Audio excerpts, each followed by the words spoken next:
What?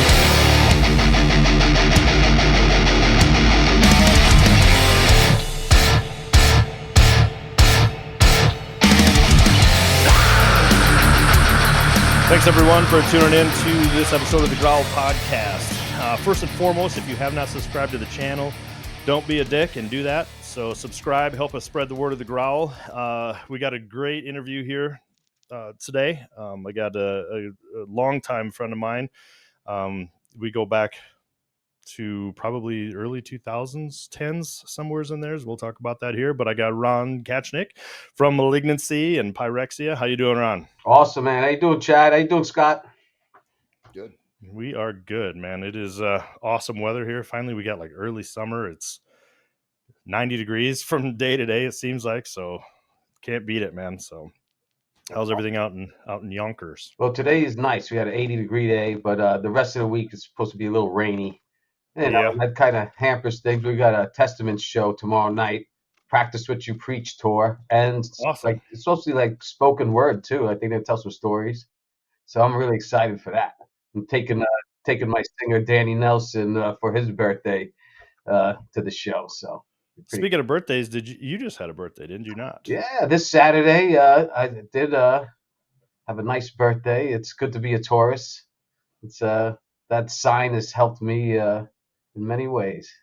Yeah. So what? You're 51 then. You're close to my age, really close to my age. Actually, I'm a deck of cards now. So I like 51. A lot of people think I'm 51. I could go with that. Awesome. Well, happy belated birthday. Glad it was good for you. Yes. I think so. I was trying to think back here. We had to have been maybe 2013 or somewhere in there. You were in kind of that host of guys that I first connected with Blackheart. A really driven self-marketer. So, kudos to you for that, because I think a lot of musicians don't necessarily think about that aspect in things, how important it is to market yourself. And yes, you're part of a band, but you are an individual musician at all. So kudos to you for being able to do that and being smart enough to do that as well. Hell yeah. I wish I had more time. I'd fucking have a food truck playing heavy metal, fucking push at every show. Right. So you are pretty into food, are you not? Big time.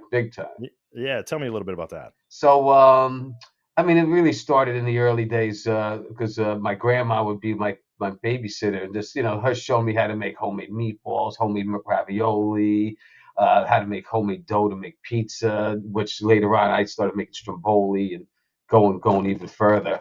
But it was really that was the basis, the Italian cooking. My Italian grandma, and she started it all, and then it just kept going. I ended up working one whole summer. I worked in a wedding hall, and my friend was the head chef, and my other buddy was the sous chef, and they got me cooking, and I was like, "Oh, this is great." And I seen what it takes, and it takes a lot. It's rough. Cooking is, if you're doing wedding hall, you're rocking from 8 in the morning because you got to start. It's making sure everything's early prepared all the way to midnight to the end. Right. So, and you eat last, but the whole time you're snacking anyway because there's so much good stuff around. But it's really hard work, so it's not as much creativity, but it's still awesome because you get to cook for people and that Sometimes I knew a few of the people that actually rented the wedding hall, and I was like, couldn't believe I was cooking for their wedding, and I was like, wow, that is awesome. I'm not a professional chef, but then here come these food networks and the books. I got a lot of cooking books. I started watching all these shows, and then I started going to Sur La Table and taking classes in this stupid cooking store. And it's not stupid because I learned a lot. I learned how to make cheese from scratch, So, oh, wow. Then I was like, I'm making ricotta, I'm making mozzarella, and you learn the techniques. And then I learned also how to make fresh macaroni their style. So it was just a lot of cool stuff, going on. And yeah, that's just a little bit about my cooking. We can go there later if you want to go deep, but I could just talk forever about that. That's awesome, man. And it seems to me too, like, cooking a meal for yourself is one thing, but when you're cooking for, several hundred people, that in itself has to be a pretty massive challenge. It's insane. The last time I did that was for March Madness, because I'll cook at like social clubs that I'm a member of, or a friend's social clubs. That's the big thing around where we are, and they always need a guy to really, that could make it happen for a lot of people. I could cook for a lot of people, so I had to cook 1,000 pierogies, 300 lengths of kibasi. I had to make kaputska. I had to do this whole Polish thing, and then I didn't make stuffed cabbage, but I had to heat them up. They bought them from the Polish deli, but just to prepare all this food. And then they wanted the fried onions. I had to melt the butter. They wanted them boiled, fried, and then I had to put them under the salamander and have them ready for hundreds of people, because like the line was out the street for this, and they do it for like to benefit like schools and sports for the kids. Mm-hmm. But so the line is crazy. Everybody in the town comes, and they call me up. I just got a new job, and I was like, holy shit! I had to cancel a meeting, run and get there early and start cooking, like, make it happen. That's awesome, man. It's overwhelming for me to even think about. I've got 2 kids and a wife, and when we get cooking for that batch, it seems chaos enough sometimes. So Yeah. cooking for like a large group of people, I couldn't even wrap my head around it. Yeah, you got to be into it, and then and then in the end, I had to rehearse, so I couldn't even like. Usually, they'll feed me vodka and drinks, and something, because like any tips that we get in the social club, we'll put back into the social club, or put back Okay. into to whatever the fund is that we're raising for that event. Right. So that's cool. You do it for the fun, the love of it, and to see the smile on the people's faces. That's the cool shit. The Right. worst is Right. cleaning up. Cleaning up in the end sucks. Yeah. Yep. Well, it's just like tearing down after a show. Yeah. It's the not fun after the fun. So, well, cool, man. That's crazy interesting. Like I said, it's I don't mind cooking, but I think too, do you think there's like a correlation between, my family was pretty loose, so growing up I didn't have aunts and uncles and cousins and all that stuff coming over all the time, so dinners were just like basic family, and then half the time you're like, well, whatever, we'll just keep dinner simple or whatever. Is your family pretty big? No, actually, the my family's not too big. I have one sister and one uncle, and we all lived. Grandma was upstairs, and my uncle. And it was like a two-family house, and then downstairs is me and my sister. And you had to be home at 6 o'clock for dinner. That was the main thing, or you get in trouble. It's you had to be like Italian, and Czechoslovakian family. Well, at least we think we are. We might be Hungarian. Who the hell knows? Polish on my father's side, Hungarian or Mm-hmm. Czech. They all intertwined back then. You don't know.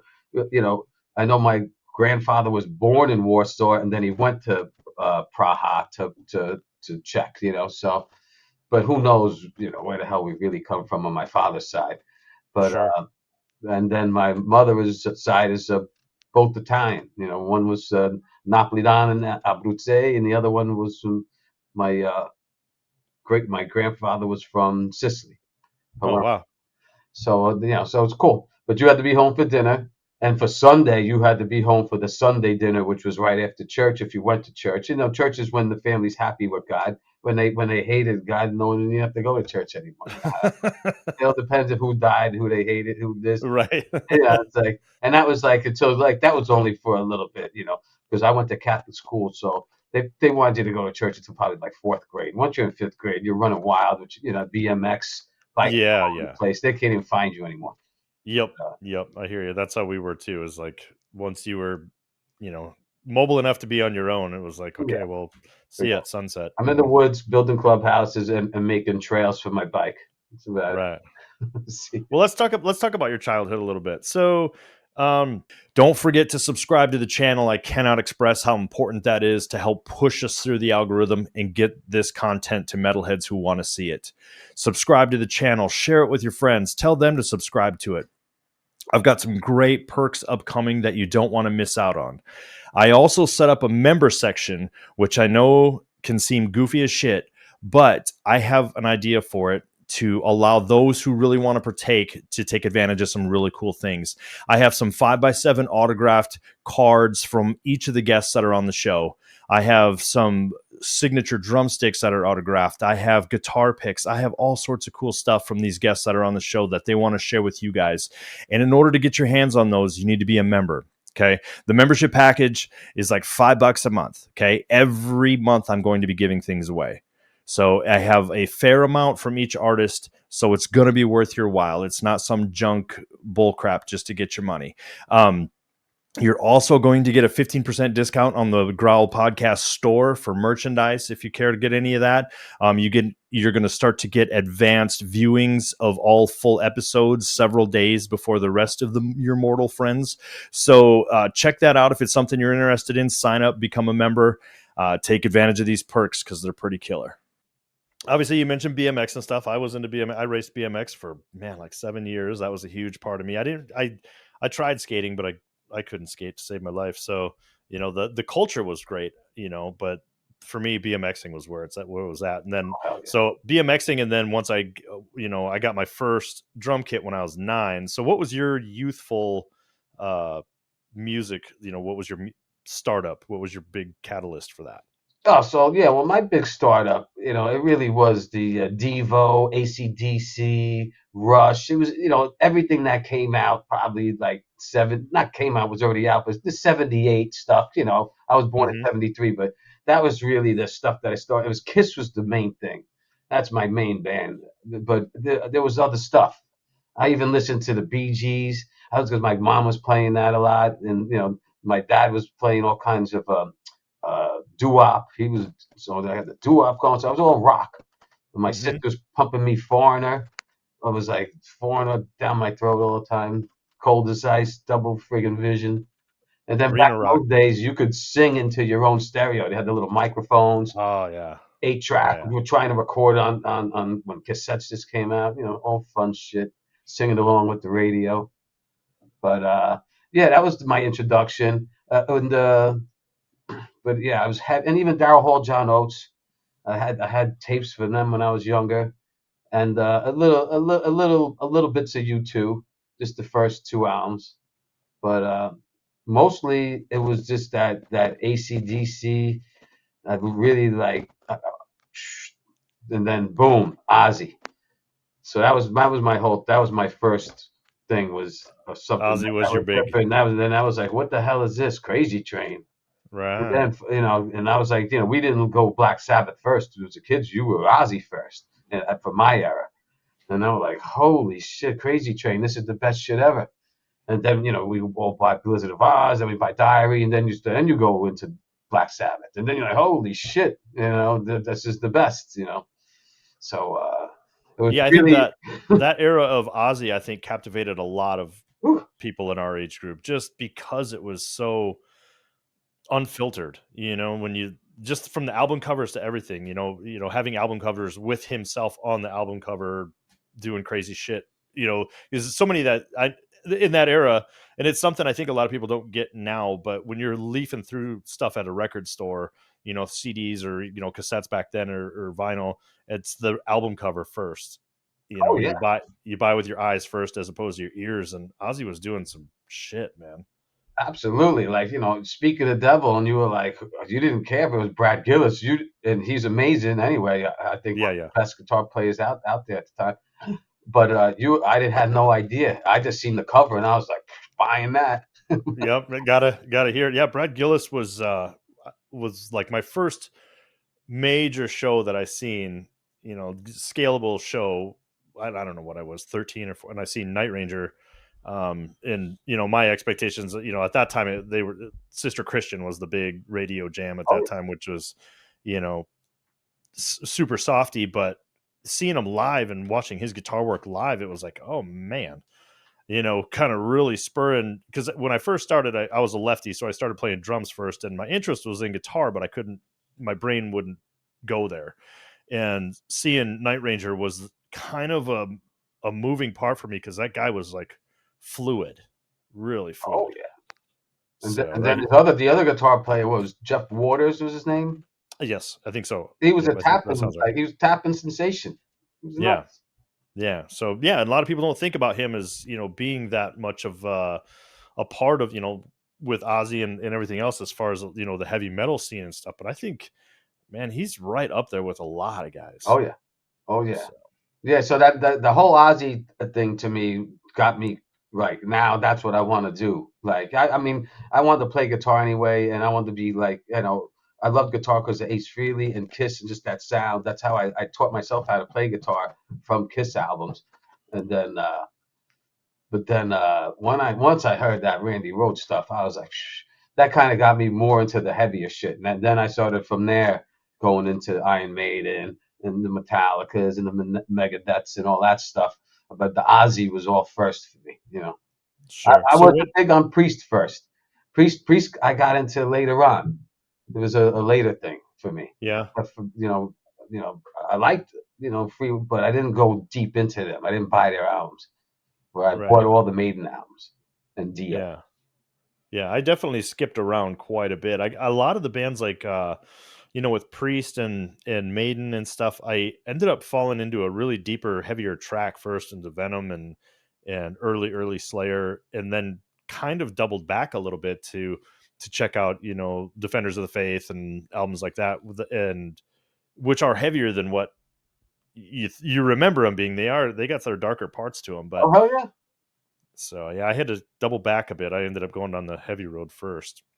Sick, So, sick. so when did you mentioned Randy Rhoads being a huge part of driving you to want to pick up a guitar and stuff. When did you do that? Oh, so I had my first guitar at 3 years old. I started playing the junior acoustic guitar, and then they got the picture the point that I wanted electric once I painted a tremolo on it and wrote picks and drew switches and made pickups. All and they couldn't believe it. So then they got me it was a fake Telecaster that kind of looked like the Jennings guitar from the Dukes of Hazzard, and so that was like my first guitar that I was learning how to play Kiss on, and I probably had that at Sure. 4 years old. And my father didn't give me the he had a '59 Strat, so there was a good guitar in the house, but he didn't let me touch that yet, But I knew we had a guitar and we had an amp, so and so my father being into doo-wop and doodling with guitars got me also wanting to go crazy. But Yes, it's been pretty much your whole life then. yeah, yeah. So yeah, and then I had the keyboards in the house. I had the church organs, little mini air ones, and they had Mm-hmm. the bass notes, so you could so my ear for music came from me playing keyboards to everything.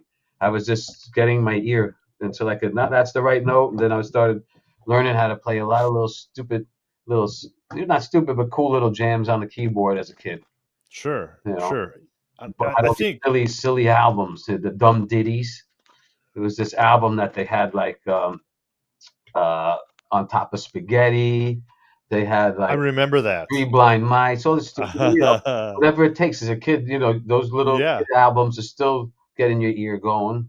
So I had yeah, that going, and then I'll never forget it. I had this little mini Bee Gees keyboard. That it was like a little toy or something, but it was cool. And I was like, it only had like, it wasn't even the full key. It was probably only had 12 keys on it, but I was jamming along to everything on it. Wherever I was, always getting that ear going.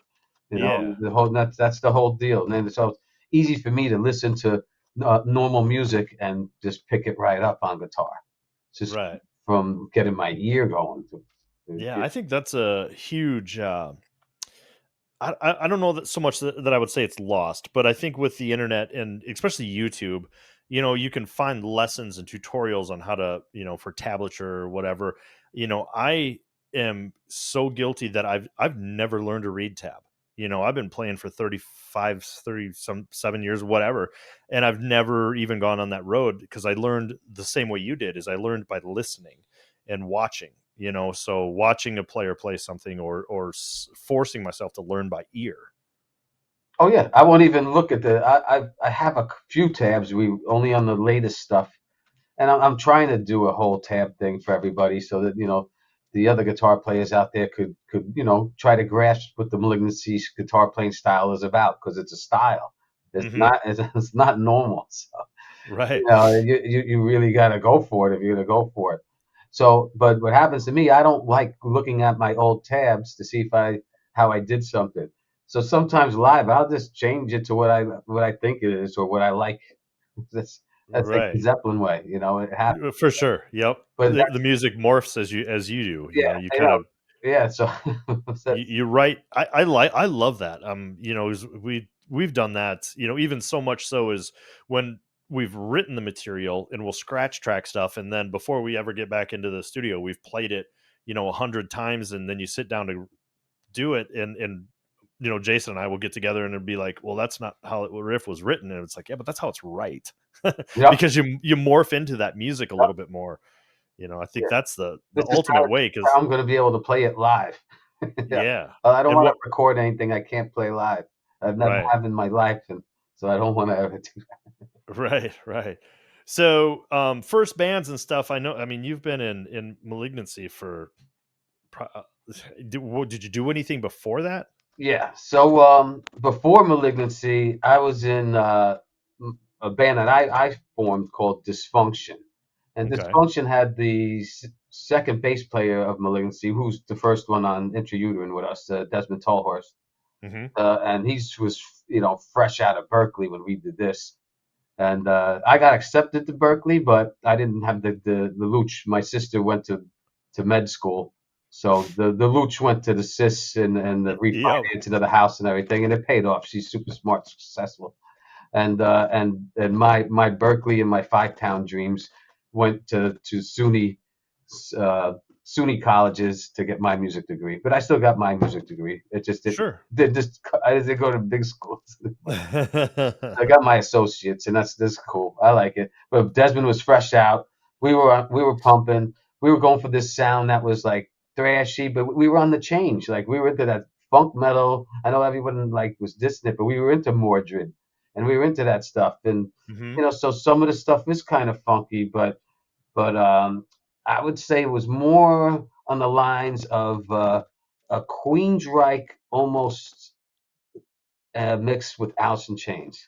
That's the only thing I could think of, because I had the female singer that had that.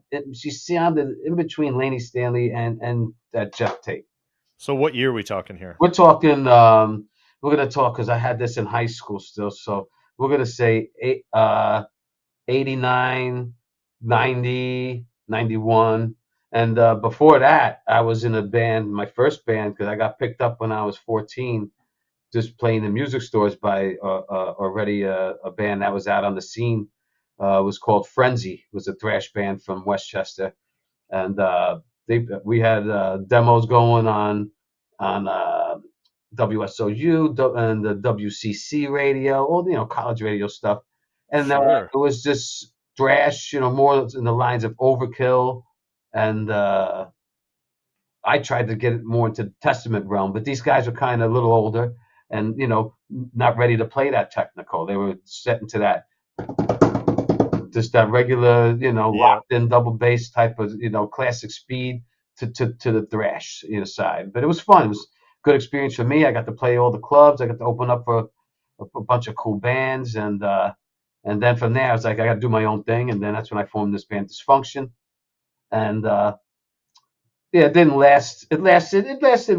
We did a demo that is sick, and we tried to have enough material to cut off another full length. I mean, a full length, but it just it didn't really pan out. And then from there, at the same time I was in Malignancy, I had a band that uh, called Dirty Brown Eye, and that band did really well. And that Yeah. band had people watching them, and we were doing stuff and opening up to some real big people. And we had Rick Rubin come down to see us, and it was, you know, we had stuff going on.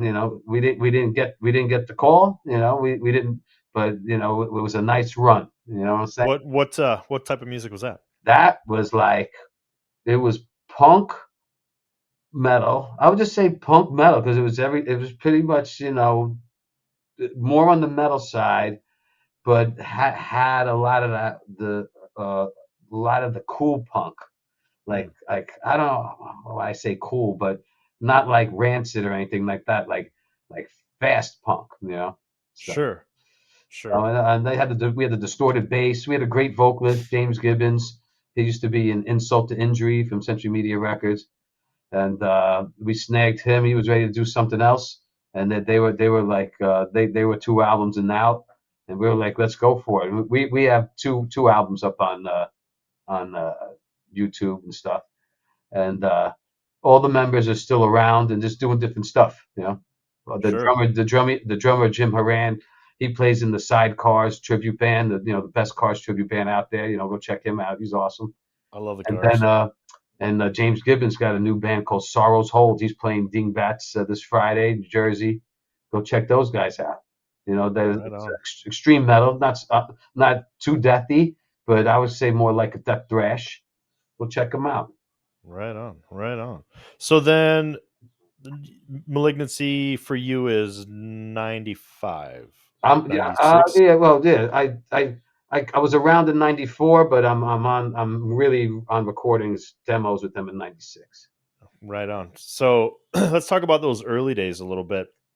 Obviously, um, for that era, extreme music really started to raise its head in a lot of forms, from grind to slam to brutal death to you kind of name it. So falling into your guys' groove, obviously your playing style is unique. It's real harmonic driven, real, for being a lot of pinch harmonics and stuff, but technical on top of that, which is kind of unique. Is was that just part of your playing? Is it something you evolved into, or is it just something that kind of right off the rip you were doing? I think I probably evolved into it with Malignancy because I didn't know that was even called a pinch harmonic. Like, Hmm. back in the olden days, I was like, "That's what I'm doing." I just called them squeals. Yeah. I was doing my '80s stuff because I was an '80s guitar player. That's why I play rock. I Hmm. play Van Halen, I play AC/DC, I play Randy Rhoads. That's the kind of shit I like. David Bowie, fucking Ziggy Stardust, and Nick Ronson, the good shit. Hmm. So like I don't have a death metal background at all. Um, the only death metal I mean I listened to Death and Chuck, but I loved them, but I didn't try to copy that style. Desmond was rocking that style a little bit, and I listened to early Cannibal Corpse and Suffocation because they were local, and I actually got to see a show with them, and I was like, wow, this stuff is cool. Like I caught Internal Bleeding, Cannibal, Suffo. I was like all on Long Island at this place called the Roxy, and I was like, man, this shit's cool. And Roger, before I joined Malignancy, called me up to do Debauchery, which he couldn't find another guitar player before, and that was my introduction to playing technical death metal. I'm like, man, this shit's nuts, and it's more like primitive brutality, and it's a lot of tapping, a lot of pull offs, and you gotta be nasty on the fingerboard. So that was really cool. We had like the demo going, but we really couldn't find a live drummer or bass player that could hack it at the time. And then Malignancy was just became the main focus, and these guys gave me the call and said they really want me to play Malignancy. They're like, you could do it. You're the only thrasher out there that could play like Skolnick. Like that was what I was known for in town because I was a thrasher. Hmm. And I was like, all right. I was like, I really don't play death metal. I play thrash and I play, like what I'm trying to do, my proggy, Queensryche stuff, my Rushy stuff. And then all of a sudden, boom! And then I got introduced to King Crimson. All this happened at the same time because I was college introduced me to King Crimson. Malignancy started, Valkyrie, all this shit, and I was like, man.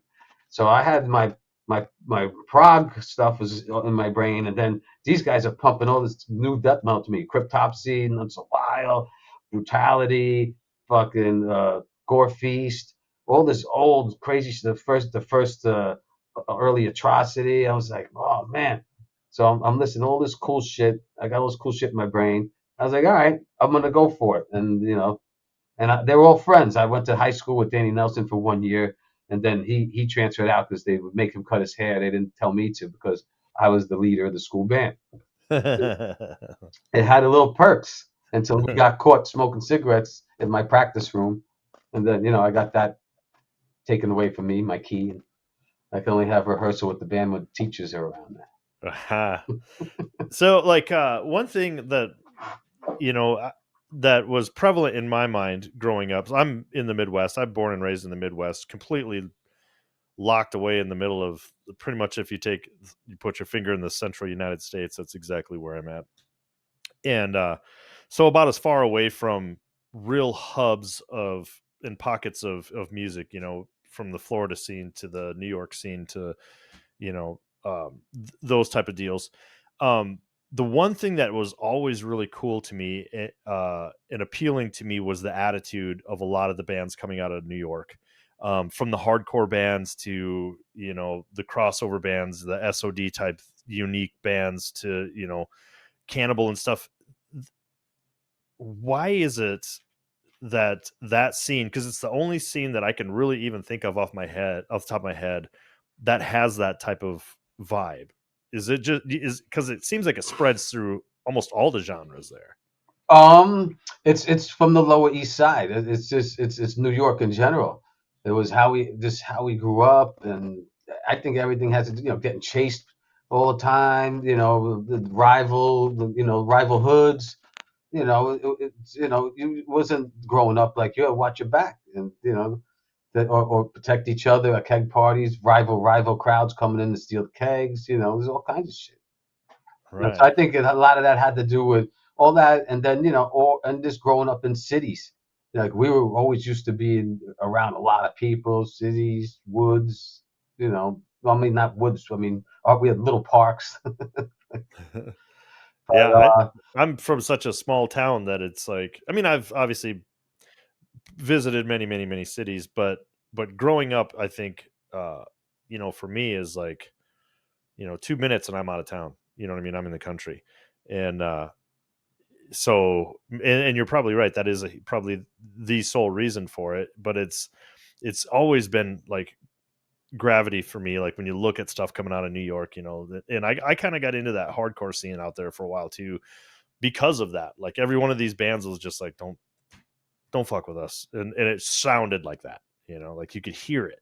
yeah, I mean, Killing Time comes from Yonkers and Breakdown, and we had Record Store, Rock and Rex. This before that, we had Mad Platters, right at Yonkers, that King Diamond, Propane. They would all come for sign-ins. But so yeah, the music, the hardcore scene was prevalent in Yonkers and intertwined with the death metal guys. I mean, Carl Caro from Killing Time went to school with Ross Dolan Immolation in Roosevelt. That's how it was back then. Will Right. Raymer from Mortician, same thing. All these guys went to school together. It says, Demolition Hammer. We had that Bronx heavy thrash, man. No, like that sound. No one had that. It was like we had that. We had friggin' Sick of It All.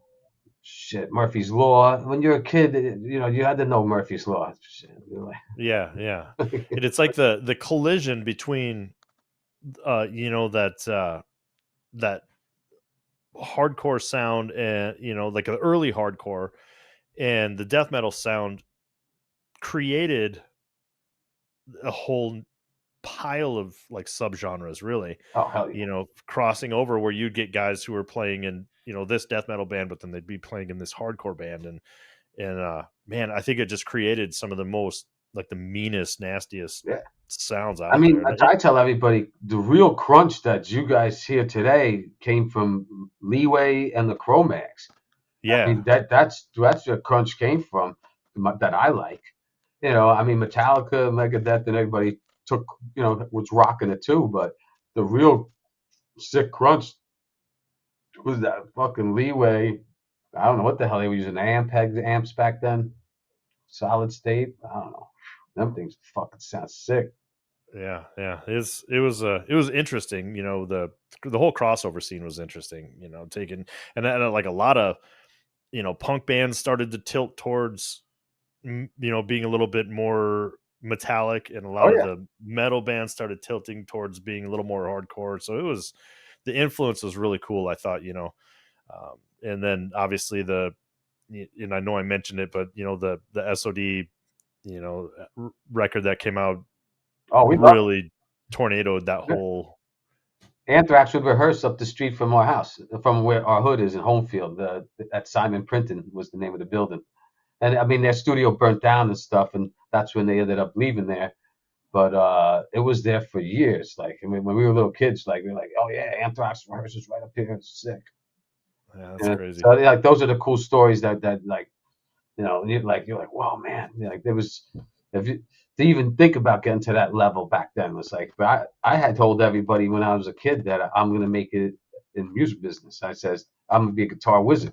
I says, do you see the sticker on my door? It says Diodario Guitar Wizard. I go, there's a reason the sticker's on the door. I sit in there all day. I get grounded. I play the guitar.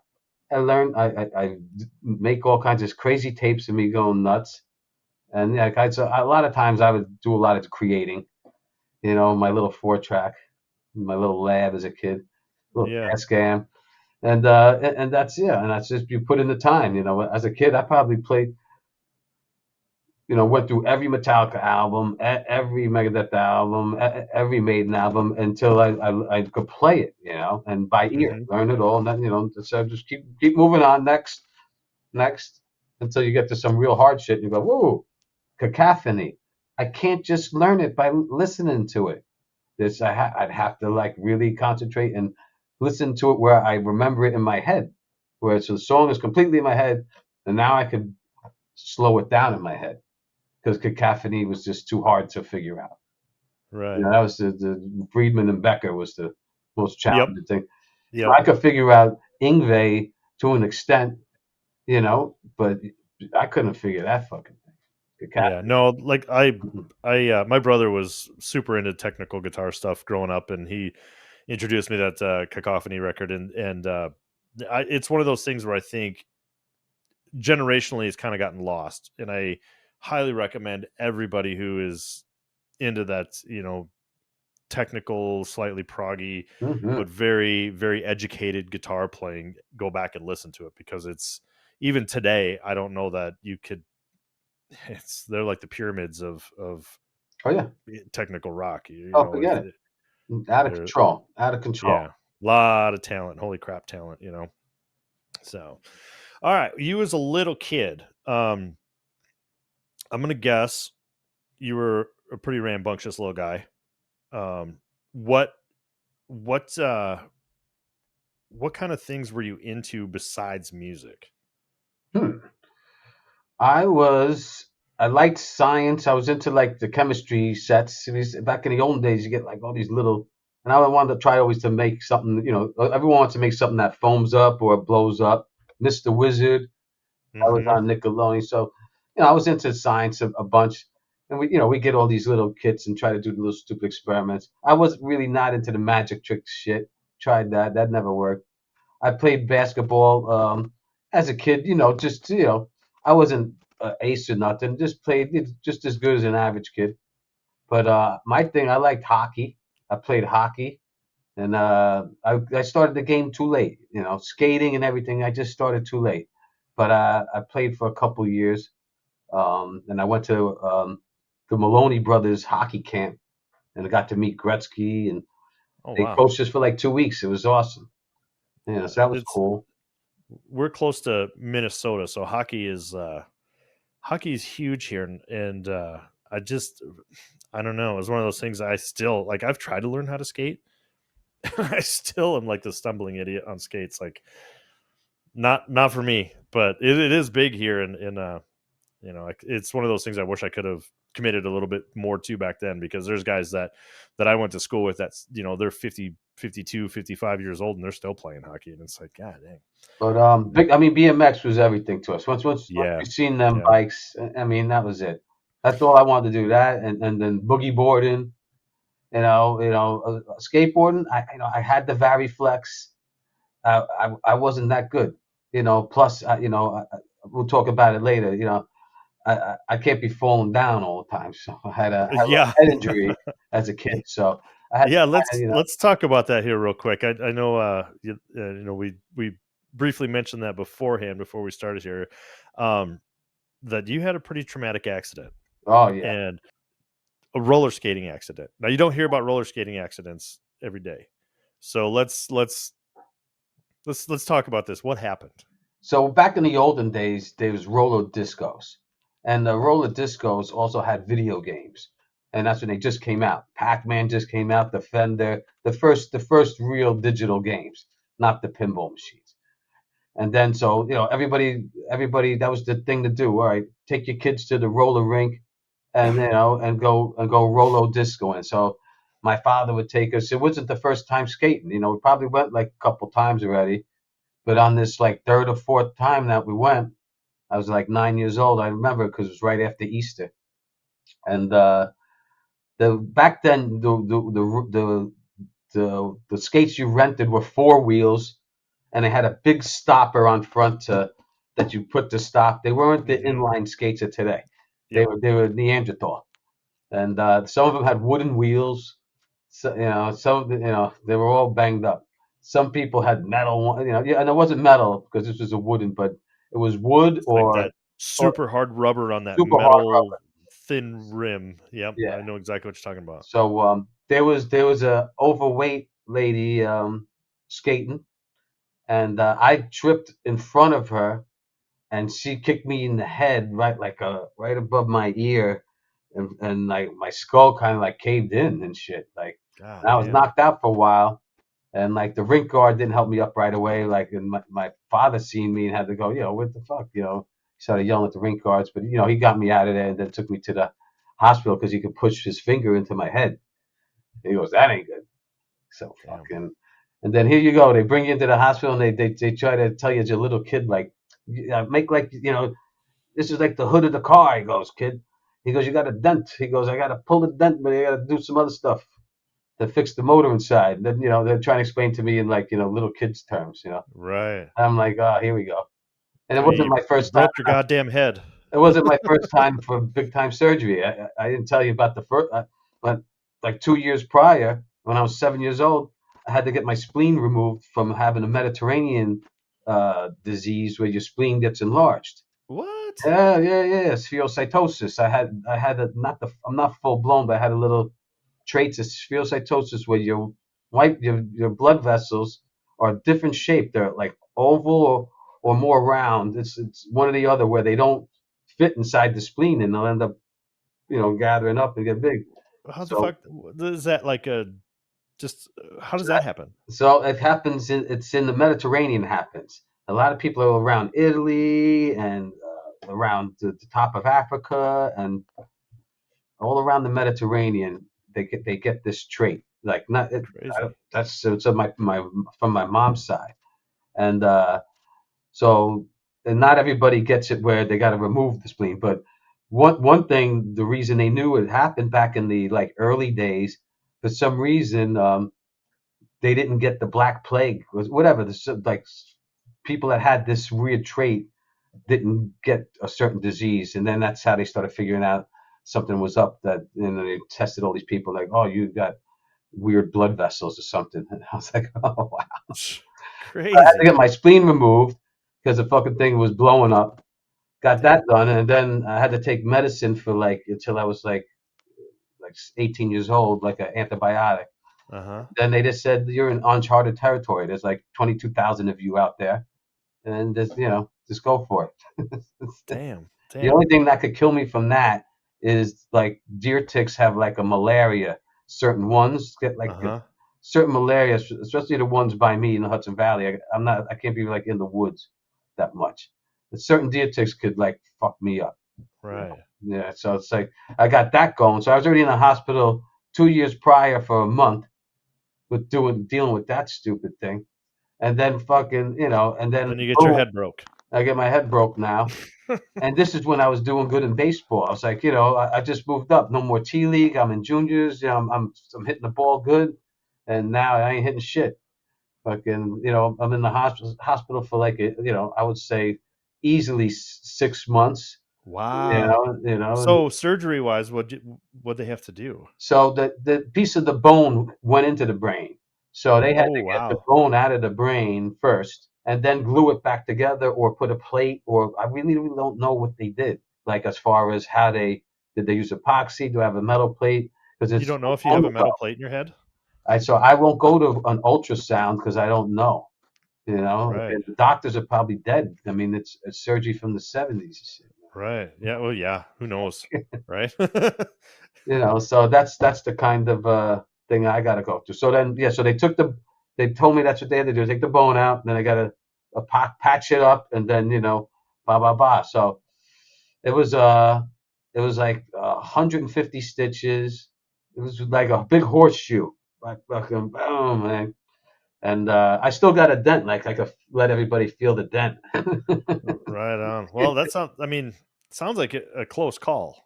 Oh I yeah, mean, I'm borderline. I've been border. I'm super lucky. I've been borderline, having to relearn how to read, write. I had to learn, school again. I had to like get back into school. They said sending me work. I didn't get left back because I was a nerd, but I had to like, it was tough. No, so you had some like effects on your brain. I'm assuming. I think I pulled out pretty good. Yeah. Yeah. Because I didn't, they gave me books, they kept me cognitive and doing stuff, and they keep in rehabilitation, they keep you playing like almost the games with the blocks and all kinds of shit, Yeah. they kept me, going, but I didn't, for like a week I had the tubes, a week or 2 weeks I had tubes all in me all over the place. It's That was like crazy. the worst part, Yeah. It's wild. Like your brain. I've got a kid that I grew up with, and he got into an accident. He was on a farm kid, and he had a piece of rebar oof, pretty much like enter and exit his brain. Well, it's full right through his head, and didn't even know. And I think he was like 14 or 15, something like that, when it happened. And they removed it, and like apart from going through a little bit of reconstruction, but no damage that really caused any type of mental that's damage great. or anything like that. And then you can get guys where you fall down on a skateboard and you brain out, and how sensitive and crazy your brain is. Yep. Yeah, I mean, you hear about So one news lady that fell backwards and like she died the next day, and it's like yeah, some crazy, it's like she didn't get checked. I was like, whoa. yeah. So pretty lucky for you, it sounds like. So Yeah, yeah. I mean, it was. I did luck out. I got good family, and everybody was, they were there for me, and people came visiting and stuff, so that was cool. And I had to wear a helmet. The only thing that really sucked after that is like, when can I ride my bicycle again? They're like, well, you got to wear a helmet just to walk. oh, So I had to that's wear pretty like a tough. helmet. I had to wear a helmet just to do anything. Like couldn't. That was like a year. And then Wow. after that, like I was allowed, back. They let me do it. They let me play hockey. They let me go BMXing again. Right. So then that's when I went deep into BMX. Started buying all the crazy shit, Diamondbacks, Yep. the Horror Yep. Freestyle. Had the Mongoose was my first bike. Forget it. I love my little red Mongoose, but this lady ran it over because I left it in her driveway, and she probably came home drunk. Now that I'm thinking about it. So I heard you mention Hudson Valley. Yeah. Yep. So were you lucky enough to witness the Hudson Valley lights? Um, that day, the fish supposedly came up dead in our little creek called the Sawmill River, and then Hmm. this little. My wife said she's seen it, I think, and I think my sister also witnessed it. I don't know what the hell I was doing, but I mean that was the talk of the town, and I was around for that. Yes, yes. Right. That was huge. And going to go down a weird sidetrack here. So doing some research. You guys are in like the top 5 UFO sightings Yeah, in. I seen one right outside the back of my window. I seen the triangular and like it almost looked like a top. Yeah. I was like, what the hell is that? Yeah, so everyone's seen something. They, Yeah, it said, I was just quickly looking up statistics, and it said like 1 in every 1,000 people in like the Hudson Valley area, Yonkers area, that kind of greater area. One in every 1,000 or 1,100 people has a UFO experience of some sort. oh hell yeah, we all had telescopes as kids. We were looking. Yeah. looking. Then you never see it when you want, Oh, of course. Yep. It's when you're not ready and you don't have your camera ready. Yeah, I don't get anyone telling me any crazy UFC. They've all seen them, but it's almost common. Really? There's That's nothing, wild. it's just like because that was normal back in the day. The thing that happened around here that was the big talk was Son of Sam. So I live right Oh across the street yeah. from Unter Myers Park, and that's the park where he used to, go and do the seances in and hang out with the Satan worshippers prior to his killings, and he lived in the area. So Wow. yeah, Yeah, yeah. I bet that shook everybody. Oh yeah, so the nurses in St. John's Hospital, which is right next to this park called Unter Myers Park, they would see, shit going down with the lights and everything. Call the cops. Cops come there. Dead dogs, sacrifices. That's God backwards. Rats fucking hanging dead. All kinds of shit. And there's underground tunnels all through the park that you could head down to get to the Hudson River. I mean, then down to the aqueduct and go all the way to the George Washington Bridge, which is like 10 miles. It's not 10 miles, but like good 6 miles. Uh-huh. So we're thinking there was a network, and then homeless ended up living in there later until they started closing these holes. But the Satan worshippers back in the day was a thing, and I Yeah. have a story like that. So that was really freaky. So me and my Let's buddy, hear it. everybody wanted to be into the cult stuff. Everybody reading the Antoine LaVey books and all that stuff. Uh-huh. Uh-huh. So on our regular BMX route, right up the street from my house is a cemetery, and it's next to our trails, the way we made a BMX track. And you got to go down it a little bit. So we're going down it on our usual spots where we're riding, and we see the black robe people, like 8 of them, around an above tombstone, an above ground tomb, and they came talking to us and shit.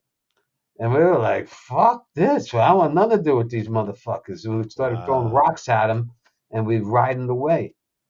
Well, the next day, the fucking robes and the books were on our stoop, were in front of our doors. What? So, like, join and shit. Like, they knew who we were or something, or like some weird shit. Because me and my buddy Mark, I'm like, what the fuck is that? Wow. That's Yeah, fucked up. that was scary. But it was probably the older kids or some, probably some people in town that knew us, that were doing Crazy. it or think they were doing it. Right. Some Right. of them, they don't even know what they're doing. Like I didn't know if they were real ones but they had the robes on. They were trying. Right. Right. Well, and sometimes too when it comes to that situation is sometimes the guys who are pretending are probably a little bit more dangerous. You know what I mean? They're out to prove a point. They're out to, I don't know. That's fucked up, man. Yeah, so that was going around back in the and then there was like then you had everyone that wanted to be ninjas. So then you got to watch it. Then you got the fake ninjas that think they're ninjas in trees, throwing ninja stars at you on certain like motorcycle trails, dirt bike trails, and we ride our BMXs on. That one was called the Golf, and we didn't know if that was a made up story or we heard it was just this one gang, 2 of the brothers that were like really good martial artists that they would practice up in there, and they were the ninjas. So you got to watch out; they'll mess you up. You don't even know they come out of nowhere. It's like I don't want nothing to do with that. That's I you didn't guys. hang out in those woods that much. That was called the Golf. We had all these Wow. different spots, but that was like the BMX game. All different spots to ride, but it wasn't your turf. You had to watch. Right. Right. That's like straight out of the Warriors. You got your baseball gang and you got your ninjas. I love that movie. That was one of my favorite movies. That and Over Yeah. the Edge. Yeah. Yeah. Cool. Cool. Well, so passions outside of music, we talked about your cooking and stuff. And you also mentioned that you're into cars. Oh Correct? yeah, yeah, Yeah. yeah. So what to what extent? Where's that derived from? Well, it's definitely my father and my uncle. My uncle had a 300, a 280Z, a 350Z. My father had when he was a kid, he had a GTX, and then he'd always get a cool cars, So and he always he always says, "Oh, you always want to get a Hemi again." And then he bought the first batch of Hemi Chargers when they just redid them. Right. And I was like, nice, nice, nice. So he kind of beat me to the punch. I mean, the first thing I did. Oh no, actually before that, I had the all-wheel drive. My first sports car was the Eclipse.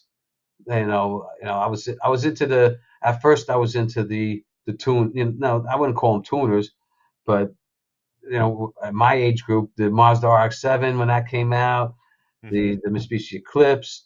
I wasn't a Mustang person, and not yet. I had a Mustang and I didn't like it because it was the V6 one. And I had like a 74, so Sure. that was my first car. It was $50, whatever. But it was Smurf blue. But I kind of put a bad taste in my mouth with Mustang and Ford in general. So I Right. started going like, I want the other stuff. I want a Beamer. I want this. Imports. So I said, boom. I went for what I could afford. I was always a hustler, always working. And so I got that all-wheel drive Eclipse, and that was it, man. You show up in college with that, you're king shit. I was at that time. I was like, that's dope. I had the black roof. I put different rims on, American Racing. I did the cold air intake. That car was hot. And then of Right on. course I'm playing with Dysfunction. We're playing a two set. We would do two sets back in the day. You do a set of covers, set of originals, and get paid good and keep the house going. And my car got smashed by a drunken cab driver. He had an Impala.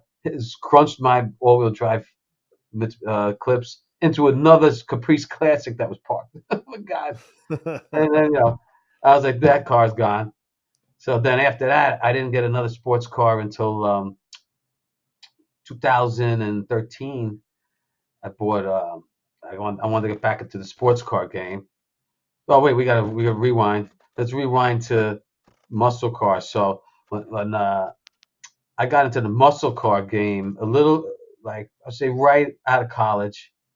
I scored a job working for a union gig at sewage treatment plants, being a mechanic, and my family helped me get the job, because I needed benefits, and they wouldn't believe in me. That I says, no, I'm going to be a rock star. I'm going to be on tour all the time. It's coming, it's just I'm just I'm not there yet, but it's coming. They're like, oh yeah, yeah, right.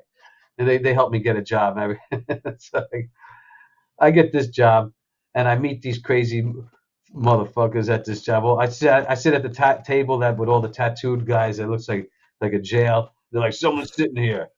All right. And then I move to the next chair. They go, someone's sitting there too. I go, all right. But I keep going, and I pull my own chair, and then they go, oh, I just like forced my way into the cool crew, and then these guys had muscle cars, and I was like, oh shit. So one guy had a Cuda, the other guy had Duster, and I'm like, what the fuck? So I was like, yeah, and they're like, we work on cars. That's it. You got to get a car. You got to get a Mopar, real car.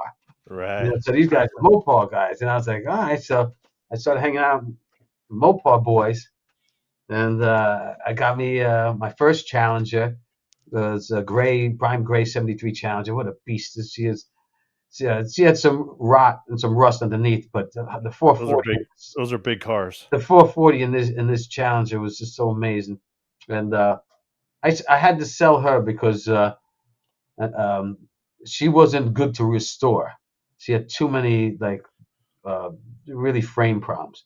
Sure. So, but she was a beast. I should have just because the 440 I had in there performed better in that than it does in the the newer one I got.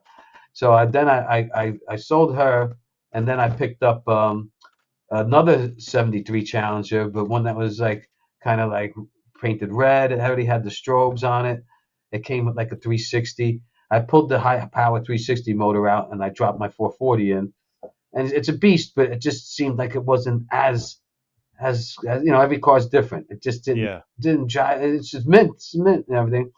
Blah blah blah. So I did it half rotisserie restoration. I put the motor in myself. I did all the wiring, which is bad because I don't know how to do that stuff. Like a year or two later, like it went on fire, and like after the restoration, not maybe like 5 years after the restoration, it went on fire on the underneath the dashboard bad, and I had to pull all the wires out and stuff, and from that, I got a new dashboard and took the whole car apart and seen all this rust. Went further, started doing the brake booster, started going nuts, and then the guy that was helping me, he kind of got Lyme disease, and then kind of like didn't do anything, and the car was sitting there. And the car kind of went to shit for like 4 years of like, and then because it happened during COVID, and nothing got done. So now I got the car sitting in my garage, taking with the dash out. We painted the whole cowl and did all the rust inhibitor, but now I got to put the new dash back in and rewire it and put all the seats back in. A lot of work. So Yeah, they are a lot of that's work. more of my 73 Challenger. But it's awesome. There's a lot of money. You got to keep putting money into it. I got to get it done. It's going to be my retirement project to There get you go. that girl done, and I'm going to be retiring from the regular world of work in the next 3 years, most likely, and then just concentrate on music, cooking, and family, and Yeah. all the good stuff. Right? Yeah, you can't let those cars go anymore because you just can't. They're so hard to get your hands on anything worth a shit. Oh That yeah, forget it. And then what happened? Because I wanted to get back in the sports car game, and this is probably why I neglected the Challenger a little bit, which is kind of messed up. But this shit happened, and then the band stuff. So yeah, I yeah, got in 2013. I picked up a Nissan 370Z. yep, I put the Nismo package on because I didn't want to say, don't say it. But, I did all the stuff that the Nismo got. sure. But it's decked out. It's red, candy red. It's got the ENG rims. It's Those also are fun little cars, man. I love it. I It's a love it. lot in a very little I package. only got 9,000 miles because I only drive it, here and there. And I don't Yeah, take her anywhere far because she's awesome. yeah. She's my sports car. So I'm still in the sports car game. Now I just got to get my muscle car back, and I'm gonna get it back. I'm gonna get it back. Yeah, I fell into sports cars, very recently, really, probably in the last 6 years, I'd say 7 years. And that's probably because of kids and whatever else. I was into motorcycles for forever, still am. That's something I'll always do. But as far as like getting into cars and stuff, getting into fast cars and it led me down the import road just for the sheer speed of it. And man, it's this shit is so addictive. There's so many options. It's like guitars, it's like you mentioned before, you had two of the same car, but they're not the same. They're not even close to the same. You get two of the same guitars and they're not the same. How far do you want to go? And it's like, That's exactly it. so much you could do now with any. Yep. I'd be dangerous if I was really rich. I would just have, I'd want to try everything. I'd want to have one of everything. So the craziest car I picked up, I had two of them. I had a Jaguar F Type, a newer one, a 15, and that those things are like 500 and some horsepower in basically like a little tiny Honda Civic. It's probably no different than your 370. Like it's just such a small car, and that thing is rear wheel drive, just a ripper, and yeah, I love that car. And then I did make the dive, and this was probably like my real hook on the addiction, is I bought a C8 in 22 or 23.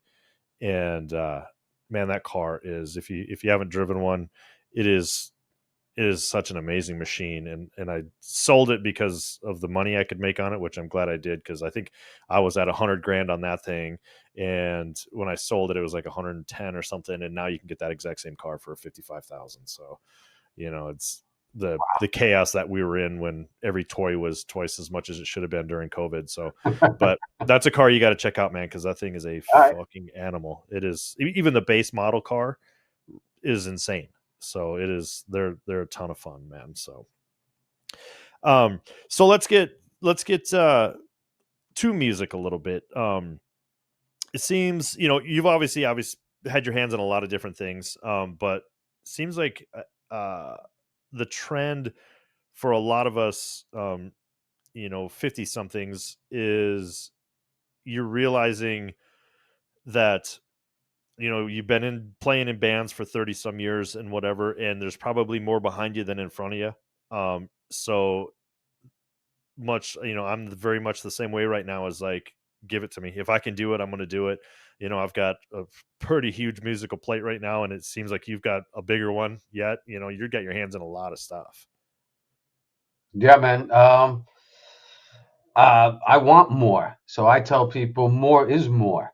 So Yeah. that's what I'm looking for. That's why I joined Pyrexia. Like, it happened at perfect time, and I was like, I was looking to either join a hardcore band or something where I could, not as technical, where I could just go Hmm. off more, because I just want to go off like I could do, because I'm a crossover freak, even though I play in death metal bands. Right.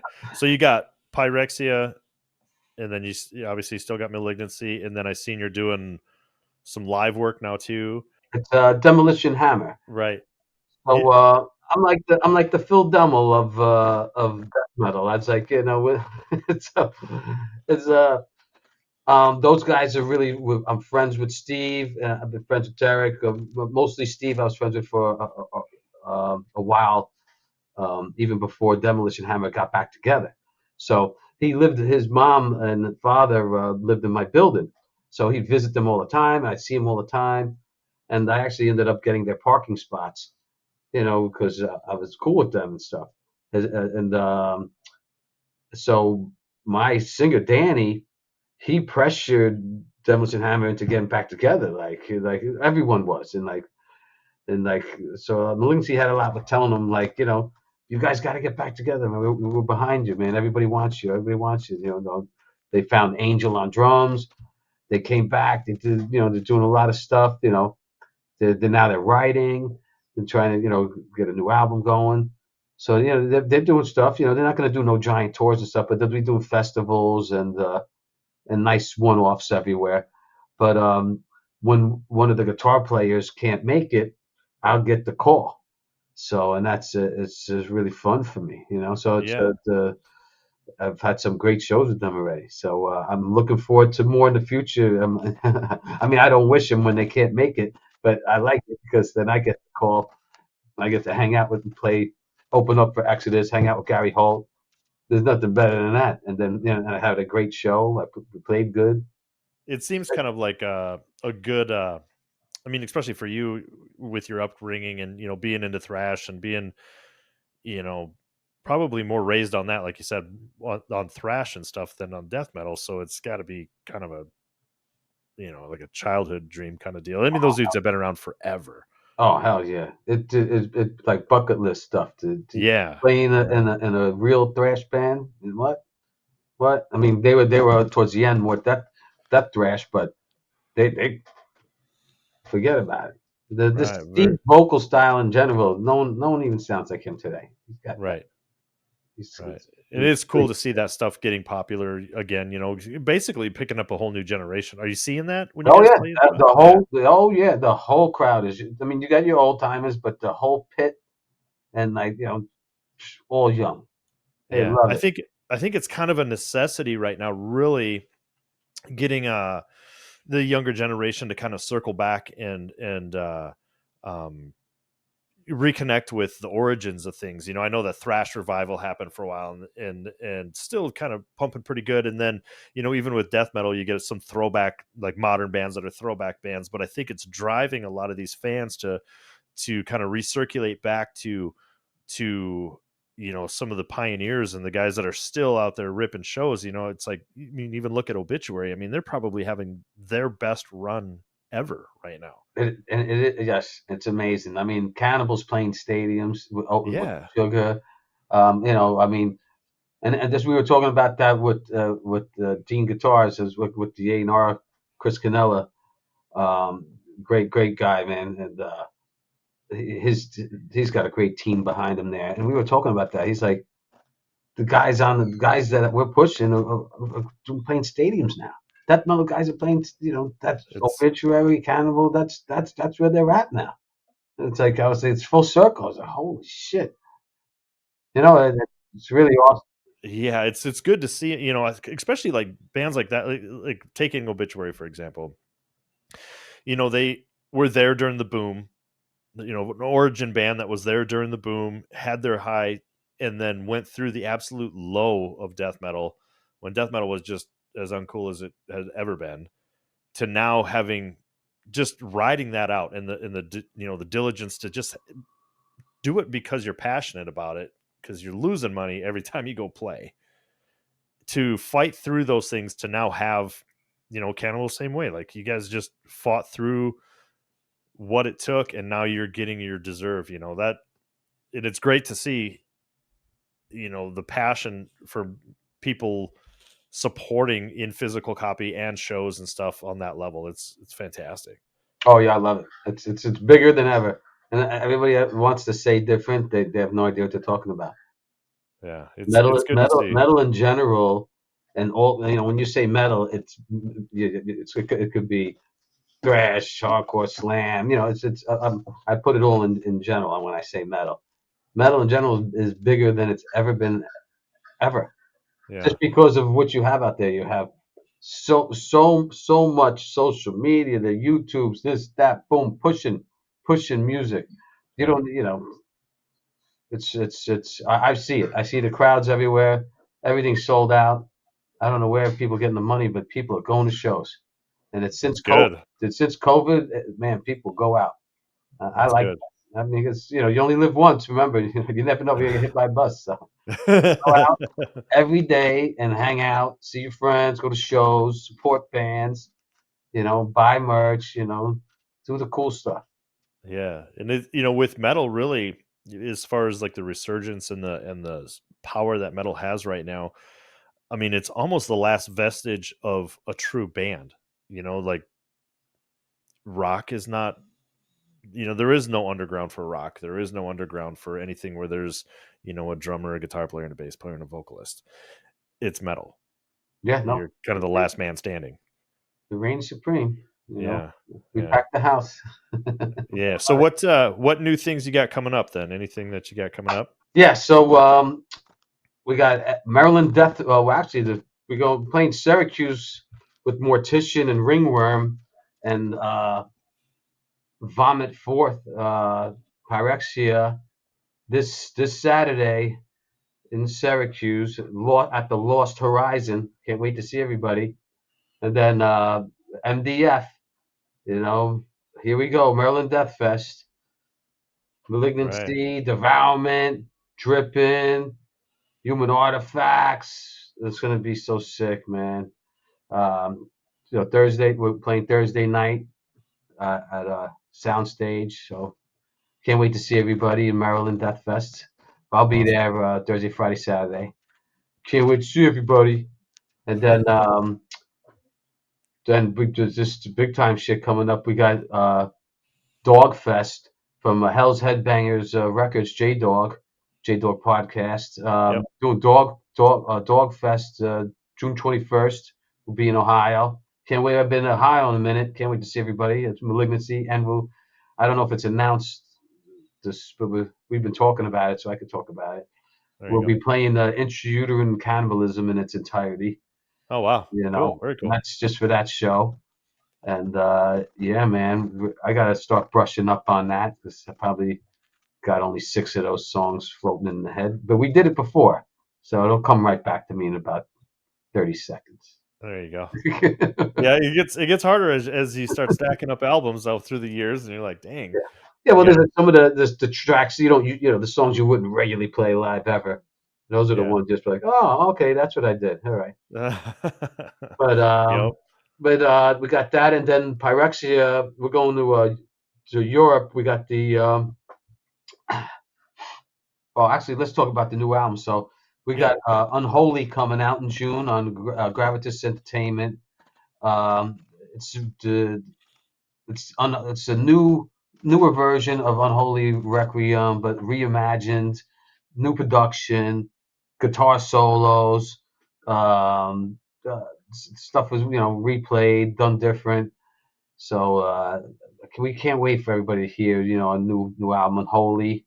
That'll be out in June, Pyrexia on Gravitas Entertainment, and then we shoot off to Europe. And I can't wait. So we'll be there with Relics of Humanity, and we're playing some big festivals. We're playing Brutal Assault Fest. Also, Malignancy will be on Brutal Assault Fest. And that's full circle for Malignancy. We played in 2001 with Mortician headlining and Macabre, and we were Oh, and, right and we on. we played right before them. So we knew Brutal Assault Fest before all the big boys started showing up. So Right. we're so proud and happy that we're going back, and the band's doing good enough now. Where I guess the new album from Malignancy is doing really good, and help pushing us to getting gigs everywhere, and just from being around this long and pushing the spectrum on what we call technical death metal is, really helping us get far, and also our great musicians that help us. Like Malignancy has such great musicians, and without them, I'm just writing this stuff. But I, everybody's so busy these days trying to make music, a living in music. Where our bass player Alex Weber, he'll be on tour at Revocation at the moment, and then I'll be like, all right, let's call on my backup bass player, Yoav from Atheist. And oh wait, Atheist just went out. I'm like, oh shit. So now I got, I'm Lindsay's like, jazz technical death metal. Mm-hmm. So you Yeah. got to be, you got to still be a good player. So all right, let me call the TJ. Uh, uh, uh, uh, and then I said, "Oh, TJ, can you do it?" That's our new boy, not boy, new man. He's awesome. TJ, he rocks on bass. It says, "If you can do it," and we got Chris in Florida, my boy Chris D. Chris D, you ready? So we got a nice plethora of some great musicians that really helping us out lately. So That's good. That's yeah. good. So and then we got here's we'll have to bring this up. Uh, our live drummer Alex Cohen, he suffered a brain tumor and actually Mm. survived, had it removed, and he's still going through chemo and stuff. And he's starting to teach again and getting back into the live system and everything. And he's just a remarkable human being. We love him and inspiration to everybody. And they continue to do what he's doing. We're going to be having him hopefully come back and do some stuff soon in the following spring. And then we have Nikhil Tallwalker that took his spot from Anal Stab Wound, who's a one man band, and he's just a phenomenal musician for a young. He's part of the new younger generation, the 20-year-olds, 20 somethings, Right. and these guys they know technical death metal how I like it. They Right. like the brutal shit. They like Brada Quinn. They like fucking Putridity, Gorgasm, and they're taking it to the Malignancy, Feed Sanity, and these guys are taking it to the next level. These new youngins, So I was like, I like what I'm seeing. There's Yeah. the death metal is evolving to be some of the greatest musicians out there. I mean, they always Absolutely, were. man. Absolutely. I couldn't agree more. I mean, just the sheer amount of talent that is out there right now is bonkers. I mean, it's Mhm. crazy. So yeah, keep going, keep going. It's just nuts. It's just nuts. Yeah. Yeah. I mean, it's, and obviously I think a lot of that has to do with your access to information is greater than ever before. But guys who are really, really just they're changing the game. Oh They're yeah. changing, what is the normal right now for skill sets. So Oh yeah, I mean, in the olden days, it was like not everybody could shred. Now you listen to a professional extreme metal album. If your guitar player doesn't shred on a solo, then it's not good. yeah. You don't hear Yeah. it. They all shred because they Yeah. all shred. There's no. Everybody's good. It's just who's Right. really good. Right. Yeah. Yeah. And I think the bigger battle now really is you get a room full of super technical people. Um, and I'm going to pick on the younger generation a little bit that um, still writing malleable music. Like you got to still be able to absorb it to a degree. And sometimes it's just so much talent focused on the playing that it's not the writing, and I think that's probably the hard part for some of these guys is you want to showcase your talent. You want to, show everyone what you're capable of doing, but sometimes for the betterment of the music, it's not doing that, and Nah, it's you have finding to that. write songs first. Yeah, yeah, yeah. And that, So that's probably my only real complaint because I love listening to talent, no doubt about it. I can sit and listen to a band because this drummer's fucking amazing, or because this guitar player is doing unreal shit. But ultimately, in the end, what keeps me with that band is the song itself. So it's Oh hell yeah. yeah. But also getting back to some of the fests, I just want to talk about Yeah. Shoot. Death Feast Open Air in Andernach, Germany. We'll be pumping that with Pyrexia. We're playing in Dublin. We never played Dublin before Pyrexia, so we're psyched. We're doing a week in England. Um, Also this year, Malignancies will be playing UK Slam Fest. So October 10th will be Friday night. We'll be fucking killing it in Manchester, England, and then we're playing with Scordatura. They're on with, and then Gorgasm is Saturday night. So see everybody in UK Slam Fest. Another awesome festival. But yeah, I mean, a lot of stuff's coming. Other tours not announced yet. That for Pyrexia in November. Everybody's busy, super busy. Yeah, sounds like it. That's You good. know, they didn't announce it yet, but we'll be in Cali area for a nice festival soon this year too. I bought tickets for it. They gave me the money. There you go. There you I go. didn't think it announced it yet, but you all know hear about it soon when he starts announcing it. That's The Death good, man. That's Metal good. Good you're Festival keeping in busy, Cali. and yeah, good you're keeping busy, and you know that the opportunities are still there to do so. That's it was scary there for a minute on whether or not we were going to rebound from this.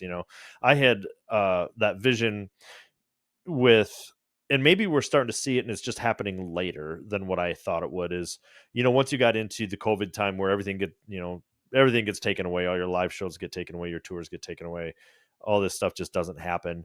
That I really expected once the toys were given back that everybody would just be like, yeah, and it kind of slowly started into that. I thought, like, especially in the Midwest, it wasn't like all of a sudden everyone's going to shows. So but it does seem like things are really picking up, and bands are getting more opportunities because the fans are supporting.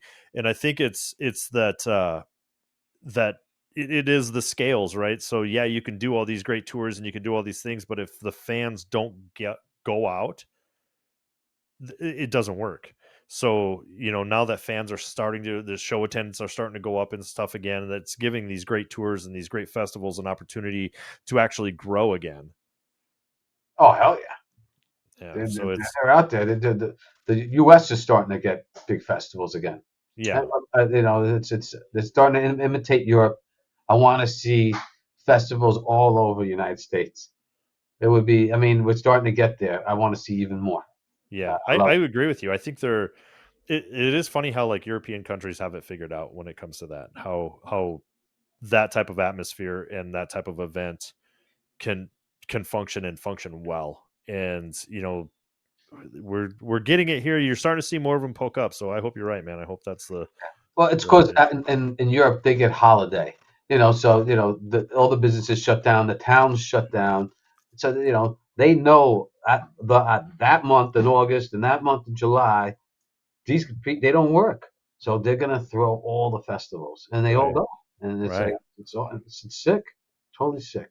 Awesome. So another thing that I say, I'm going to jump topics here again because if I don't, I'll forget. You moved over to Dean. How's that going for you? Tell me about how that transition came about, and what's got you excited about those products, and kind of tear into that a little bit. All right, yeah. So uh, everything was I would say everything was good with Blackheart, except I wanted to be more part of a guitar company, not a coffee company, and a company that just exclusively is pushing guitars, has artists, pushing artists, and a Hmm. company that wants to get bigger, a company that wants to grow. And I just seemed it was time for me to go. And I reached out to to Chris from Eternal Bleeding, and he told me, oh yeah, he goes, see, because I seen these guitars he was using, the Thoroughbred, and I was like, that's a nice single cut, man. I go, thing's hot. It sounds sick.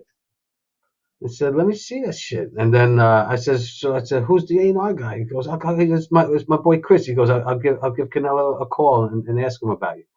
So he did, and all of a sudden, I got in contact with Chris Kennelly, A&R guy from there, and he's a big fan of Malignancy, and he's also a big fan of Pyrexia, and he's a big fan of Demolition Hammer because he's a shredder himself who plays in here and there in Malevolent Creations. There you go. Yeah, and he's an awesome. He knows the shit. The company knows the shit. Their shit. They invited me to the factory in Florida, and with I was going there to do a couple shows. Then it kind of lined up. We go down to the factory. I got introduced to the whole staff of making Kerry King's guitars and making Rob Barrett's guitars, and I was bugging out. And I was like, "Holy shit! Look at these axes." Guys making um, Rusty's guitars for Machine Head. I'm like, Coolies. I said, look at these guitars. I said, holy shit. Then on the wall, all the Dimebags. They showed me Dimebags' second guitar. Yeah. Oh man, I got to kind of look at it. But Seems like they take me and excuse me. They show me all the axes. They blah blah blah blah blah. And then they're like, a Malignancy, I need a 7-stringer. So they had this beautiful Exile. And I'm like, man, you didn't even need EMGs. Like, I'm an EMG guy, but the Fishman Select in the Exile 7, how this Dean is built, it's just shredded and it sounds mint right out of the box. It was light. It wasn't an oversized guitar. Some of the guitars I've been playing were just like too heavy and too oversized. They were hurting me.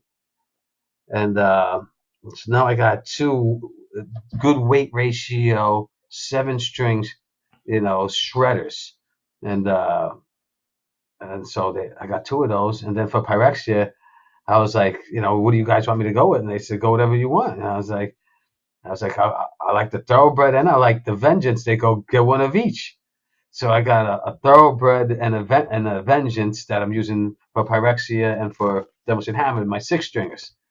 And I gotta tell you, for V's, this Dean Vengeance is the best V I've ever played. nice. And I have custom Randy Rhodes, like the expensive ones. I'm a guitar collector too, yeah. But this Dean Vengeance is amazing. And Dean Select, Vengeance, Dean Select, Thoroughbred. I love these guitars, and my Thoroughbred came with EMGs. The Vengeance V came with those Fishmans again. And the Fishman's got a little more loudness. These Fishmans that are in these got Yeah, they're good pickups, man. They're more really pop good. than the AMG. And I'm really digging it. And I've met all the luthiers. So it's a family at Dean Guitars, and there's so many people involved. It's just like and they also run D drums, and they also they have a ukulele company they run, and there's a lot to it. And Yeah. to just see, like, they bring me to the paint shop. So they found the best the paint shop, the best girl guitar painter out there. She was from Michigan, or Illinois, so they had to coerce her to come to Florida. And they did what they had to do. If you want to get the good people, you got to offer them good money. Yep. Treat them nice, and they also employ some of the guys that are endorsed. I've seen Phil from I've seen one of the guys, sanding guitars. I was like, oh, awesome. Yeah. So and they support death metal, and then it's fucking sick. They got they got so many amazing artists under them that you feel you're part of a family that's growing. They're not getting smaller. Teens growing. Yeah, they've done a really good job of kind of reinventing themselves in the last decade. So, and I know when we were, what was that, 2014 and 2015, we were out at NAMM. I talked to a couple guys there, and they were talking about how it was time to just kind of revision what that company was doing and how times were changing. I mean, you got serious competition from the big 4, and now it's like the big 4 are kind of they're their approach isn't working anymore. The music industry changes every 20 years, 10 years, whatever. And I think Dean, out of all of them, has done a pretty tremendous job of reconnecting with musicians, where, you know, like providing something other than cheap shit. Because I mean, it was the failure from BC Rich, and it was now, in my opinion, the failure from Jackson is you're just throwing a ton of shit at the wall for cheap, and it's not always the right way to go. And I think it's kind of tarnished the brands a little bit, where Dean's kind of gone the other way, and the approach of taking and focusing on people who want quality, and they want, you know, they're getting what you pay for. And I think between that and the refocus on, as you were mentioning, your roster and the musicians that you're supporting, because it's your direct connection, and really it's your only connection to your future buyers now. And so Dean seems like they're doing it right, man. Oh yeah, yeah. I mean, I can't wait for NAMM 2026 just to show up and be part with the family. You Yeah. know, and I'm also with the Arachnid Cabinets now. Just part of their family now. Signed the deal with the best cabinets out there, and mine are getting built. He's done a really good job too, man. Yeah, Rob and Robbie, mine are getting built right now. I got their IRs in my Kempers, so I'm still pushing the cabs at the shows at the moment. You know, through the month. Yeah. Cool, man. That's awesome. But so you know, and I'm a GHS string artist, and I've been for quite some time. And you know, Blackheart introduced me to those guys back in the day. Thanks Zeus for that. So that was cool. And then so I've been a GHS artist for quite a while now, and they keep changing, but them strings sound good with me. I don't break them, you know, and Yeah. they just last for me with that. No, they, you know, everybody's got their preference, but for me, they work, and they're there for me. When I order a case, couple cases, you know, my stuff is there, and it's not B stock. You know, Yep. it's Yep. And shit. I think that's the probably, well, excuse me, in the industry as a whole, it's the hardest thing to get. You know, you got musicians everywhere, and you know, for companies, you know, back, you know, when I was running Blackheart, it was the hardest thing is like when you connect with musicians, you have to be there for musicians. You can't, you know, you have to, it is a relationship, and it is a two-way street. And, you know, I think a lot of businesses don't realize how complicated that street can be, and how busy that the traffic can be on that street. And it gets crazy, you know. So it's good that you're hooked up with some good people, and you know, like you said, it feels like a family. That's the most critical thing. I think that's all the way through with who you work with on releasing your records and stuff. You know, you gotta have that connection, or it's never gonna last. Yeah. Plus, I enjoy doing the seminars and you know, going to guitar shops or going to do stuff. I'll go to guitar shows if I get invited. I might go to Vegas. I'm trying to do the logistics. I might get out to this Vegas guitar show in the end of May and go jam at the Arachnid booth. But I just still waiting on a few logistics with because Sure. you know how that goes. There's always something in the back burner that you forgot about. Yep. I Yep. got my Especially. two calendars: music calendar for bands, and family calendar, and then day job because you still have to pay. You know, there's making enough to survive, and then there's making money because you like to have things and make money. You know, Yep. I Yep. like to have some things, so I still Yeah. work. So the one last thing I want to get into with you is work. And obviously, you mentioned that you've got a good position that you like for employment. The difficulty and the luck in being able to find work that is flexible around a schedule of being able to unplug and just take off. Um, you know, you mentioned that you're easing up on retirement, so obviously you've been with the same place for some time. So, tell me about your work situation.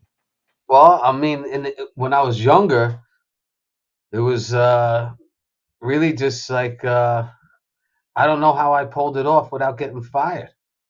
You know, someone was watching out for me because I didn't go to work that much. I stayed on tour a lot.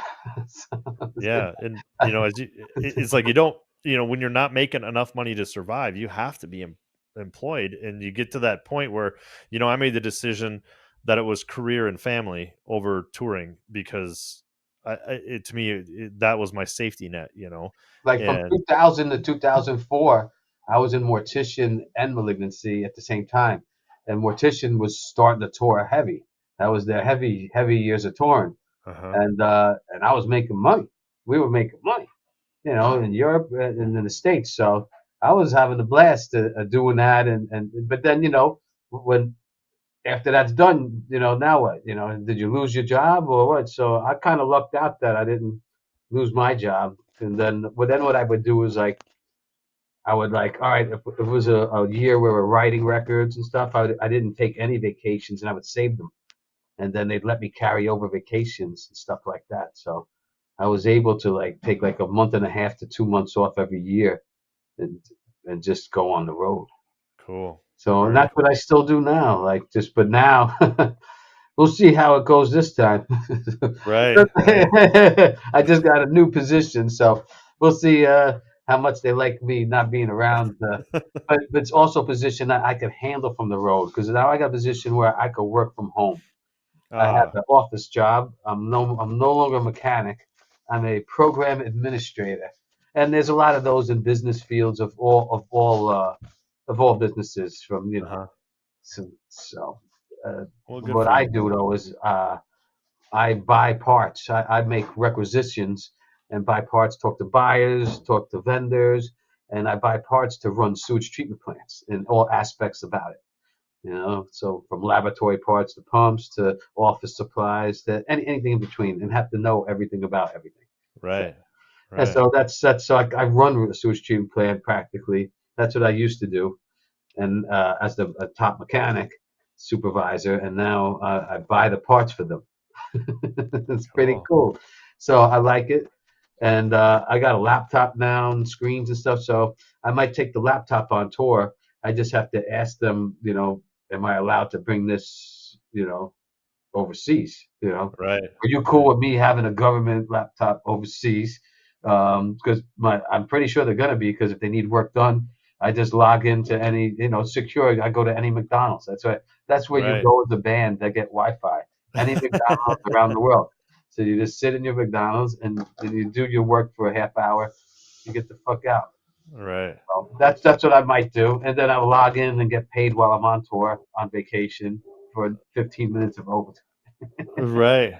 Well, cool, man. That's Yeah, I'm great. gonna go for it. We'll see. I mean, I'm on my end. I'm on my end of that part of this. Even though it's a new position, it's still the same place, same. Not the same old story because now I got an office and I don't get dirty anymore. But it's still the same old story when you work for. So I'm 33 years, actually 32 years in the same business. So as it's been with me as long as death metal. Wow, that's Yeah. impressive. That's impressive. Yeah, So, I'm not a quitter. I don't quit things. Anything that leaves me leaves me. Like so, yeah, like any band that broke up around me, they decided to leave. I never left anything wow, that's impressive, man. It's especially you know, it seems like everyone in the last 20 years is jumping from this band to this band to this band, and and I was looking at your band history. It was like, man, you got just roots. Like you're locked in, and that's great. I mean, it's it's I guess a pathway to success is what my dad would always call it, is you just go and you just drive, right? So that's your pathway to success, is you find something you're good at and you just stick to it. And so that's kind of the same mentality I've had. I still play in the same band, one of them that started in 1989. And you have your ons and your offs and whatever, but it's like, just it's hard for me to quit anything. Yeah, same mentality. I agree. So awesome, man. Well, anything else you want to add here, real quick, before we wrap things up, or get all Just your stuff? yeah, everybody support Malignancy Discontinued. I mean, we worked hard on that album. I know we took really long to put it out, stupid COVID and everything, but that album was recorded separate, which is the coolest shit. We The drums were recorded in L.A., all natural, no samples. The bass tracks were done in and somewhere else in Cali. I cut all the guitar tracks in New York, and singing was done in a different studio upstate with Mike Yusufa from Primeval behind the board for Danny Nelson's vocals. So it was like it was so cool to see how you could put together a chef combination. You throw the ingredients, and if you have the right producer, Yeah. not I can't say anything. I can't say how much great he's just so great. There's only you can't never even think about anything bad ever. So Lasse Lemert, who produced and engineered our album Discontinued on Willowtip Records, Malignancy. It just sounds like nothing I ever how I was dreamed. Wow, we actually made an album that finally sounds how we want. And that you always you got the songs you want, but it never always comes out exactly how you. To me, this album was everything I always wanted a guitar sound to sound like for death metal. So Awesome. I would like when Yeah, people it's go, would you change anything? I go, hell no.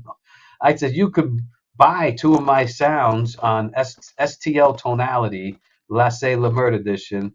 There's Malignancy Song A, Malignancy Tone A, and Tone B. And I says, and you could record with my sounds that was used on that album. That's like, I can't believe that how cool that is. right. So that's just the stuff like that. Support Malignancy, support Pyrexia, Unholy, Gravitas Entertainment, and we can't wait to see you guys.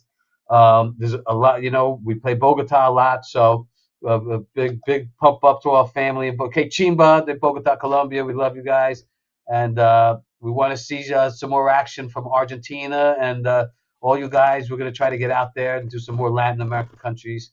We got Butcher Booking now behind us in Pyrexia. Malignancy, we use various booking agents. We're still like a DIY because we love it that way. Right. Right. But we go through everybody. So still make us offers, whoever you are. Don't be shy. Malignancy is always available, and we love all the offers we've been getting. So that's why you see us everywhere. So if you want us, fans out there, tell your local promoters, bring Malignancy, and they will. That's what Florida does. That's what Texas. That's what they do. So tell your promoters, and we will be there. Awesome. Well, I will link anything and everything you need in the description here. So we'll connect on that after this. So everybody will have all of the information they need to follow all the stuff that Ron's doing.